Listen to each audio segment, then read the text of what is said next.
오늘 하나님께서 우리에게 주시는 말씀은요, 히브리서 11장 6절 말씀입니다. 히브리서 11장 6절, 이 한 절의 말씀 우리 함께 큰 목소리로 읽도록 하겠습니다.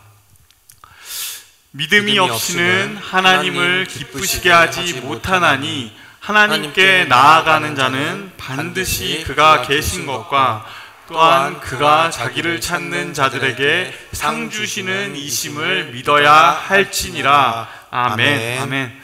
반갑습니다. 저는 청년부 성기는 근교준 목사입니다. 오늘부터 저희는 믿음 시리즈 시작하고요, 그 첫 시간으로는 믿음의 시작, 오늘 믿음의 시작이라는 제목으로 이야기를 하려고 합니다. 자, 이 시리즈를 기획하게 된 이유가 있는데요, 그거부터 이야기를 들려드리면서 시작하면 좋겠어요. 여러분, 그 교회어가 있는 거 아세요? 교회어. 네. 교회어가 뭐냐면 그러니까 꽤 이렇게 교회에서만 이렇게 쓰고 다른 사람들은 못 알아듣는, 잘 안 쓰는 단어들이 좀 있습니다.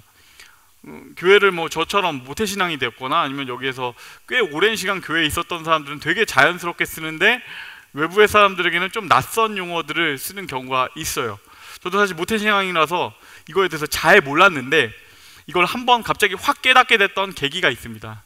그건 뭐냐면 저희 아버지 교회에서 있었던 일인데, 저희 아버지 교회에서 그런 일이 있었어요. 저희 아버지 교회가 작은 상가교회에서 그냥 한 10명 정도? 청년부? 그 정도 되는 교회였고, 제가 거기서 있을 때였는데 그때가 이런 게 유행했었어요. 찬양팀을 만드는 게 굉장히 유행하던 시기가 있습니다. 그래서 우리 교회 10명밖에 안 되지만 우리 안에서도 한번 찬양팀을 만들어 보겠다는 마음이 생겨났고, 그래서 우리 안에서 얼기설기 야, 너 베이스 배워, 너 드럼 배워 해가지고 어떻게 찬양팀을 만들어 냈어요. 근데 그렇게 해서 시작한 찬양팀이 여러분 진짜 아름답게 막 음악적으로 훌륭하게 됐을까요? 어렵죠. 이걸 고개를 홍빈이가 되게 끄덕끄덕 했는데 쉽지 않아요. 처음 배우면서 한다는 건 쉽지 않아요. 그래서 사실은 찬양하면서도 스스로가 이게 맞나 싶은 그런 상황 속에 조금 있었는데, 우리 교회 바로 옆에 엄청 큰 교회에서, 그러니까 그때 한참 찬양팀이 막 만들어지던 시기니까 그 교회에서 이런 사역을 하는 거예요. 작은 교회에, 좀 어려운 교회에서 조그만 찬양팀들을 큰 교회에 이미 막 전공자도 많고 한 그런 데서 와가지고 좀 가르쳐주고 컨설팅을 해주자, 어쨌든 그런 사역이 있었고, 옆에 있던 계산교회라는 엄청 큰 좋은 교회에서 저희 새벽교회 와가지고 그 진짜 멋진 교회 오빠, 딱 봐도 그냥 이렇게 교회 오빠의 모델 같은 어떤 형님이 한 분 오셨어요. 그래서 그분을 통해서 알게 된 건데요, 그분이 이제 오셔가지고 이제 우리 찬양팀을 막 가르쳐 주는 거죠. 우리 뭐 목소리 너무 좋으시네요. 뭐 찬양 내가 봐도 진짜 완전 엉망인데 너무 은혜롭다고, 진솔하다고 뭐 이런 얘기 해주시고, 너무 좋은 이렇게 교회 오빠인 거예요. 그리고 말도 너무 예쁘게 하는. 근데 이분이 이렇게 하는데 우리 안에서도, 우리 팀 안에서도 이렇게 낯이 안 가리고 외향적인 애가 있는가 하면 좀 이렇게 내향적인 애가 있잖아요. 우리 베이스가 그랬어요. 그래서 얘는 이렇게 딴 사람이 오기 전에는 막 이렇게 하던 애인데 누군가 낯선 교회 오빠가 오니까 이 자매가 막 이렇게 치고 있는 거예요. 근데 이게 좀 신경 쓰였나 봐요. 그래서 그 형님이 이렇게 얘기를 할까 말까 하다 하는 느낌으로 얘기를 했는데, 그게 뭐였냐면 베이스 자매님 베이스 4번 줄 조금 세게 섬겨주세요 라는 이야기를 딱 하는 거예요. 근데 그 순간에 너무 웃긴 거예요. 너무 재밌죠. 베이스 4번 줄 세게 섬겨주세요를 딱 듣는 순간에 딱 그 순간에 교회어라는 게 있구나. 그리고 그 다음부터는 우리 교회 안에서는 교회어를 가지고 막 얘기하는 게 좀 유행을 했습니다. 뭐 예를 들면 이런 것이죠. 저 물 한 잔만 섬겨주세요. 아니면 저 핸드폰 배터리 좀 충만케 하소서, 뭐 이런 거. 이런 식으로 해가지고 교회 안에서만 쓰는 단어들, 그런 게 몇 개 있어요. 뭐 거하다, 임하다, 영접하다, 은사, 충만, 이런 단어들은 거의 교회 안에서만 씁니다. 그리고 또 더 좀 특별한 게 있는데요, 그건 뭐냐면 교회 바깥에서도 많이 쓰는데 교회 안에서는 좀 전혀 다른 의미로 쓰는 단어들이 있어요. 예를 들면 그게 뭐냐면 뭐 은혜, 아니면 믿음, 시험, 양육, 뭐 이런 것들 있잖아요. 그리고 이런 단어들은 처음으로 교회로 온 사람이라거나 아니면 뭐 초신자거나 그런 사람들한테는 일종의 벽이 되곤 합니다. 내가 이거 무슨 말인지 못 알아듣겠는 저 외계어 때문에 너무 벽을 느낀다, 그렇게 될 수가 있어요. 그래서 그 생각을 했습니다. 일단 단어부터 정리를 해야겠다. 그리고 단어를 정리한다면 우리 신앙의 가장 기초 믿음부터 시작을 해야겠다. 그래서 이 믿음에 대한 것을 한번 이번 시리즈로 한번 얘기를 해봐야겠다는 생각을 했습니다. 그래서 믿음이 무엇이며, 믿음은 결과는 무엇이고, 믿음은 어떤 의미를 가지고 있고, 이런 것들을 차근차근 한번 다뤄보려고 하는데요. 이렇게 믿음 시리즈를 시작하고 이렇게 한다면 여러분 어떤 장을 보면 제일 좋을까요? 혹시 답을 아시는 분?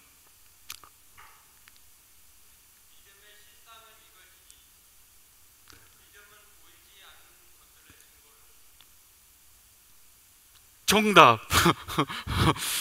정답이죠. 여러분 힌트가 되게 많이 있었어요. 뭐냐면 오늘 본문이 어디였죠? 히브리서 11장. 히브리서 11장을 무조건 봐야 돼요. 믿음을 본다 그러면 먼저 11장을 전체를 한번 통째로 한번 보여주시죠. 짧지 않은 건데 1자고 여러분 띄운 건 아닙니다. 11장은 믿음장이라는 별명을 가지고 있는데요. 그 이유는 뭐냐면요, 다음 페이지 보여주세요. 11장에는 믿음이라는 이 단어가 25번 반복돼요. 히브리서 11장보다 믿음에 대해서 더 깊게 많이 다양하게 말하는 장은 없습니다. 히브리서 11장에는 우리는 무엇을 믿는지, 어떻게 믿는지, 그리고 그 믿음의 결과는 무엇인지에 대해서 믿음에 대한 모든 것이 자세하게 설명이 되어 있습니다. 그래서 우리는 저는 지금 생각에는 4주 정도를 계획하고 있는데요, 4주 동안 믿음이 무엇인가에 대해서 좀 깊숙하게 살펴보려고 합니다. 그러기 위해서 먼저 한번 살펴봐야 되는 건 그거겠죠? 믿음이 뭘까?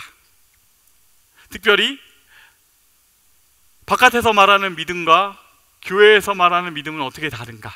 여기서부터 시작해야겠죠. 일반적으로 말하는 믿음, 거기서부터 먼저 시작을 할게요. 표준 국어 대사전에서는요, 믿음을 뭐라고 말하냐면 어떠한 사실이나 사람을 믿는 마음이라고 정의합니다. 그러니까 일반적인 믿음이라는 말은 주로 보이는 것에 대한 믿음입니다. 뭐 이런 거죠. 나는 그렇게 될 거라고 믿어, 아니면 나는 그 사람을 믿어, 이런 것들, 주로 보이는 것을 기반한 믿음이죠. 그런데 성경이 말하는 믿음은 좀 다릅니다. 믿음의 대상이 달라요. 고린도후서 4장 18절 말씀인데 우리 함께 한 목소리로 읽겠습니다. 우리가 주목하는 것은 보이는 것이 아니요 보이지 않는 것이니 보이는 것은 잠깐이요 보이지 않는 것은 영원함이라. 우리가 말하는 믿음, 이거는 주로 보이지 않는 것에 대한 믿음입니다. 믿음이 어려운 이유도 여기 있어요. 그것은 보이지 않는 하나님에 대한 믿음이고, 보이지 않는 은혜에 대한 믿음이고, 보이지 않는 섭리에 대한 믿음이에요. 그러니까 보이는 것을 믿는 것보다 훨씬 더 어렵죠, 당연히. 그런데 그럼에도 불구하고 이 보이지 않는 것이 사실은 더 중요합니다. 대부분이 다 그런데요, 우리 인생을 정말로 중요하게, 정말로 풍성하게 채우고 우리 인생을 완전히 바꾸는 가장 중요한 대부분의 것들은 보통 보이지 않는 것들이에요. 예를 들면 사랑, 희망, 아니면 뭐 우정, 의리, 뭐 이런 것들 있잖아요. 우리 삶에 정말로 결정적인 영향을 주고 우리 삶을 풍성하게 하는 것들은 오히려 보이지 않는 것들이에요. 오히려 보이는 것들은 그것을 위해서 있는 것들. 행복을 위해서 돈이 있는 거 아닙니까? 행복을 위해서 어떤 뭐 안정적인 뭐 직장이 있는 거 아닙니까? 뭐 그런 것처럼 결국에 정말로 중요한 것들은 오히려 눈에 보이지 않는 것들이다. 그리고 그 안에서도 가장 중요한 것이 하나 있다면 그것은 바로 하나님에 대한 믿음. 이것이 가장 결정적인 믿음입니다. 이것은 모든 것을 바꾸는 믿음이고, 패러다임을 시프트해버리는 믿음이고, 우리의 삶 전체를 변화시키는 믿음입니다. 그래서 오늘은 그 믿음에 대해서 좀 살펴볼 건데요, 우리 그 믿음이 시작이 어떻게 되는지. 오늘 말씀의 제목이 믿음의 시작이었죠. 그래서 다시 한번 보겠습니다. 다시 6절의 말씀으로 가볼 건데요, 믿음이 없이는 하나님을 기쁘시게 하지 못하나니 하나님께 나아가는 자는 반드시 그가 계신 것과 그가 자기를 찾는 자들에게 상 주시는 이심을 믿어야 할지니라. 아멘. 오늘 본문은요, 믿음의 시작이 두 가지 단계로 두 가지의 전제를 가지고 설명하는데요. 그 두 가지 뭐냐면요, 첫 번째는 하나님이 계신다라는 것이고, 그 두 번째는 그 하나님이 자기를 찾는 사람들에게 좋은 것을 주신다, 이거예요. 되게 심플하죠. 오늘 딱 이 두 가지를 다루려고 해요. 이 두 가지를 좀 깊게 딥하게 살펴보려고 합니다. 먼저 첫 번째, 하나님이 계신다. 하나님이 계신다. 이것이 믿음의 첫 번째 시작점입니다. 오늘 자세하게 설명하진 않겠지만 히브리서에 대한 개관은 다음 시간에 좀 넘겨서 할게요. 제가 이거에 대해서 한 15분 정도 준비된 것이 있었는데 우리 아내가 보고 여보 이렇게 하면 애들은 믿음 시리즈를 보려고 하지 않을 거야 라고 얘기해 줘서 다음 시간에 좀 더 짤막하게 얘기하도록 하고요. 이런 정도만 알려드리면 좋을 것 같아요. 히브리서를 기록한 사람은요, 이 히브리서를 받아보는, 이 편지를 받아보는 사람들이 하나님에 대해서 깊게 알고 있는 사람들이다 라고 가정하고 이 편지를 썼습니다. 하나님에 대해서 잘 알고 있는 사람들에게 쓴 편지, 그것이 히브리서예요. 그러니까 히브리서에서 말하는 이 하나님이 계신다라는 이 말은요, 그냥 단순히 하나님이 존재한다, 신이 있다, 이 정도를 넘어서서 굉장히 함축적인 것을 담고 있어요. 그것은 뭐냐면 그들, 이 편지를 받아보는 그 사람들이 모두 다 공유하고 있는 하나님이 계신다라는 속에 있는 하나님에 대한 사실들이 세 가지 있어요. 그 사실 세 가지는 뭐냐면요, 하나님은 창조주 하나님이시다, 하나님은 예수 그리스도다, 하나님은 우리의 삶에 찾아오신 성령님이시다, 이겁니다. 창조주 하나님, 구세주 예수님, 보혜사 성령님, 이 세 가지. 여러분, 이거는 우리가 믿고 있는 이 기독교라는 종교의 굉장히 특별한 지점이고 굉장히 독특한 지점인데요, 이걸 가리켜서 뭐라고 하는지 아시죠? 아멘. 저 이거 막 딴 데서 물어봤는데 삼체라는 얘기 너무 충격적이었어요. 삼위일체, 트리니티, 세 분이지만 한 분이신, 근데 한 분이면서 세 개의 위격을 가지신, 그리고요 이 세 가지의 사실, 이 세 분 하나님이 계신다는 사실에요, 하나님이 어떤 분이신가라는 것에 대해서 가장 잘 설명하는 세 가지가 있습니다. 그래서 이거 하나씩 짚어볼 건데요, 먼저 하나님이 계시다는 말은요, 창조주 하나님이 계신다는 뜻입니다. 창조주 하나님이 계신다. 그리고 창조주 하나님이 계신다라는 뜻은요, 그분이 그냥 이것을, 우리 모든 존재를 만드신 크리에이터다, 그분이 디자이너다 라는 것을 좀 넘는 뜻입니다. 왜냐면요, 그분은, 이건 좀 더 그냥 말씀을 통해서 설명할게요. 야고보서 1장 17절 말씀인데요, 온갖 좋은 은사와 온전한 선물이 다 위로부터 빛들의 아버지께로부터 내려오나니 그는 변함도 없으시고 회전하는 그림자도 없으시니라. 아멘. 그분이 창조주라는 말은요, 뭘 뜻하냐면 그분이 출처라는 것을 뜻해요. 그분이 창조주라는 말에는 뭐가 또 담겨 있냐면, 우리 모든 존재는 시작이 있고 끝이 있는, 시작점이 있는 존재인데 이분만은 아니다. 이분은 처음부터 계셨고 끝까지 영원히 계신 그 하나님이시다. 그리고 그 이전에는 무였고 그가 유를 선언하심으로 생겨났다. 모든 좋은 것들, 모든 아름다움, 모든 선, 모든 온 세계와 피조물, 그것들이 하나님으로부터 나왔다라는 뜻이에요. 그러니까 우리가 상상할 수 없는 위대함이 있고, 우리가 상상할 수 없는 선함이 있고, 우리가 상상할 수 없는 아름다움이 있다. 그 하나님이 계신다. 이게 바로 창조주 하나님이 계신다라는 말의 뜻입니다. 그 두 번째로는, 하나님이 계신다라는 말은 예수 그리스도가 오셨다라는 뜻입니다. 예수 그리스도가 오셨다. 그리스도는 헬라어고요, 이거는 구원자라는 뜻입니다. 기름 부음 받은 자라는 뜻이기도 하면서 결국엔 구원자라는 뜻. 히브리어로는 메시아라는 것과 같은 단어예요, 사실상. 그러니까 구세주 예수님이 오셨다, 그분이 오신다라는 것은요, 이 하나님이 어떤 분이시냐면 완전히 망가져버린 세상, 너무나 어렵고 힘들어지고 깨져버린 이 세상, 이것을 그분이 해결하기 원하신다. 그분이 이것을 완전히 극복하고 바꾸기 원하시는 하나님이시다. 어느 정도까지 그것을 원하시냐면 그분이 이 땅에 오시기까지, 그분이 그냥 그 하늘에 그냥 계셔도 되는 그분이 이 땅 가운데 찾아오셔서 성육신 인카네이션 하시고 실제로 사람의 몸을 입고 이곳에 계셨다라는 사실, 거기까지 이 문제를 해결하기 원하신다라는 것을 의미해요. 이것은 그냥 단순히 구세주 예수님이 계시는구나 라는 것이 아니고요, 이 일이 실제로 역사 속에 일어났다. 그분이 역사 속에 걸어 들어오셨고 약 2000년 전에 그분이 그 땅 가운데 사람의 몸을 입고 걸으시며 우리와 함께 하셨다라는 그 구세주 예수님을 믿는다는 말이 이 하나님이 계시다는 거에 포함이 되어 있습니다. 그리고 마지막으로 세 번째입니다. 하나님이 계시다는 말은 보혜사 성령님이 계신다라는 뜻이에요. 요한복음 14장 16절은요, 이 성령님이 어떤 분이신지를 가장 심플하게 우리에게 소개하는데요. 내가 아버지께 구하겠으니 그가 또 다른 보혜사를 너희에게 주사 영원토록 너희와 함께 있게 하리니.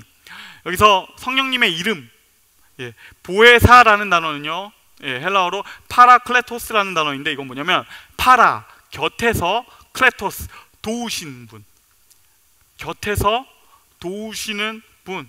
하나님 성령께서는 우리 곁에서 도와주시는 분이시다 라는 뜻이에요.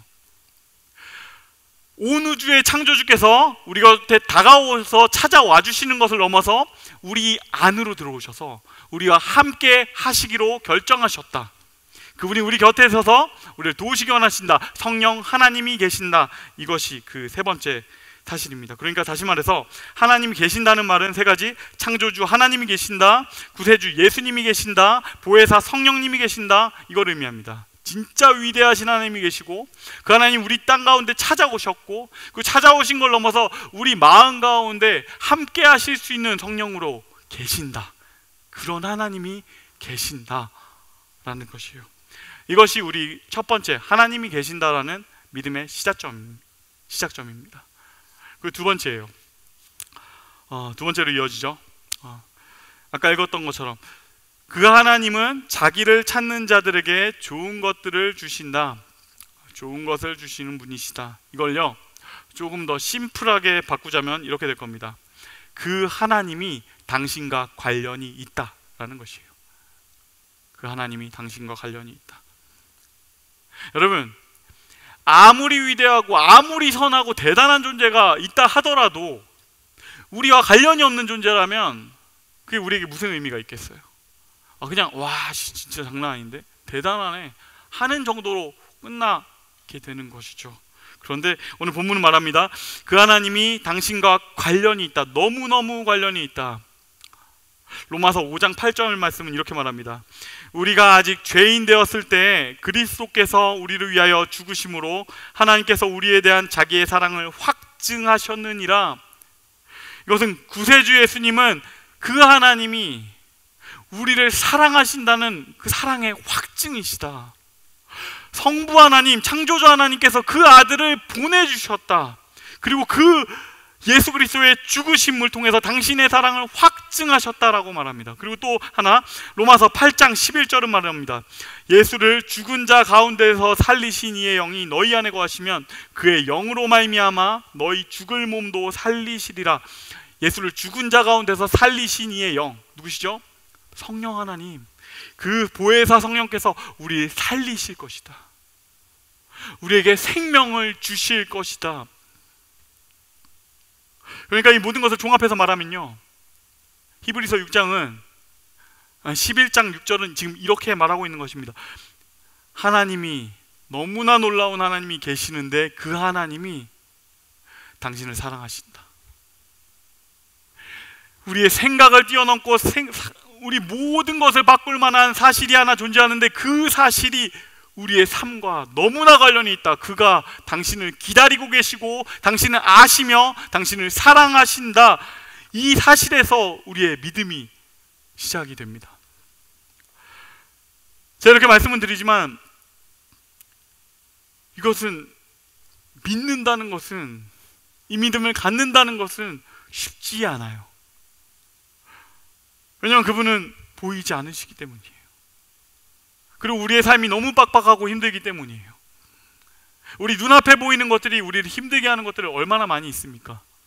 매일매일 삶이 버겁고 우리가 매일매일 해나가야 되는 미션들이 가득하고 내 커리어도 만들어야 되고 연애도 해야 되고 결혼도 해야 되고 그런 다음에 내가 해야 될 어떤 공부들도 넘치는데, 그러면서 간혹가다 나한테 막 너무 납득 안 되는 힘든 일들이 찾아오는데, 그 친구가 내 마음 찢어놓는데, 그 사람이 나를 배신하는데, 내가 준비하고 있던 프로젝트가 무너져 내리는데 어떻게 그것을 믿을 수 있는가? 그럼에도 불구하고 여러분, 이 사실이 너무 중요한 것은요, 이 결정적인 하나, 그 하나님이 계시고 그 하나님이 우리를 사랑하신다, 그 하나님이 우리와 관련이 있다, 우리를 돕기 원하신다라는 사실이 이 모든 보이는 문제들을 다 뒤집어 놓을 만큼의 가장 결정적인 사실이기 때문이에요. 다른 모든 것들을 초라하게 만드는 그 믿음이 이 사실 가운데 있어요. 말씀 맺겠습니다. 하박국 선지자는요, 하박국서 3장 17절 18절에서 이 믿음에 대해서 이렇게 노래합니다. 비록 무화과나무가 무성하지 못하며 포도나무에 열매가 없으며 감람나무에 소출이 없으며 밭에 먹을 것이 없으며 우리의 양이 없고 외양간에 소가 없을지라도, 여러분 그냥 우리 스치듯이 갔지만 이건 완전 망한 거잖아요. 무화과나무가 무성하지 못하고 포도나무에 열매가 없고 소출이 없고 양도 없고 소도 없다. 우리의 커리어가 박살나는 사건이 발생했다. 내가 열심히 준비했던 그 가게가 부도를 맞고 다 무너져 내렸다.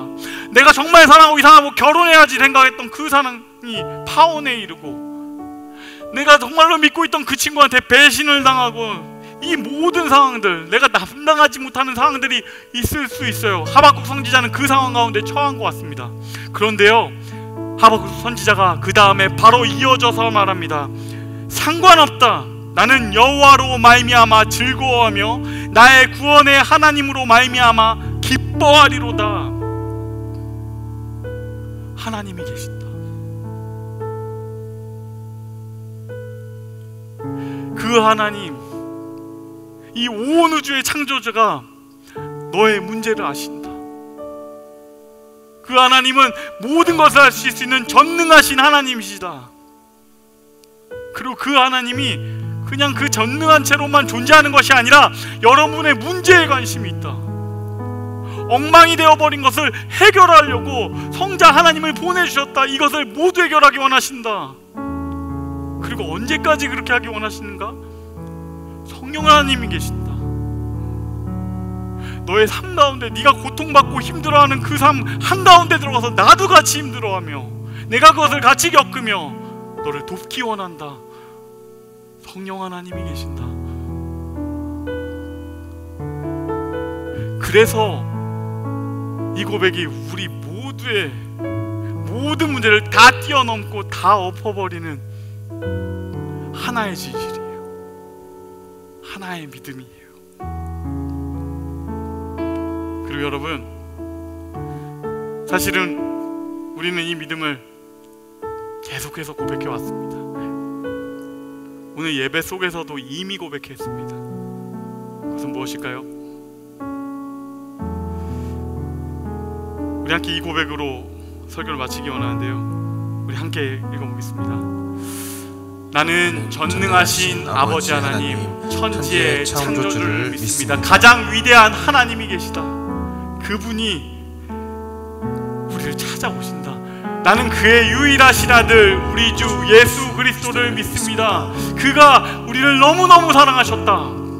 아들을 주기까지 사랑하셨다. 그 사랑이 어떻게 진행되었는가? 그는 성령으로 잉태되어 동정녀 마리아에게서 나시고 본디오 빌라도에게 고난을 받아 십자가에 못 박혀 죽으시고 장사된 지 사흘 만에 죽은 자 가운데서 다시 살아나셨으며 하늘에 오르시어 전능하신 아버지 하나님 우편에 앉아 계시다가 거기로부터 살아있는 자와 죽은 자를 심판하러 오십니다. 이 모든 문제를 완전히 끝내기 원하는, 이 모든 것을 완전히 제자리로 돌려놓기 원하시는 그 하나님이 계신다. 그리고 그분이 우리를 찾아오셨다. 나는 그 하나님을 믿는다.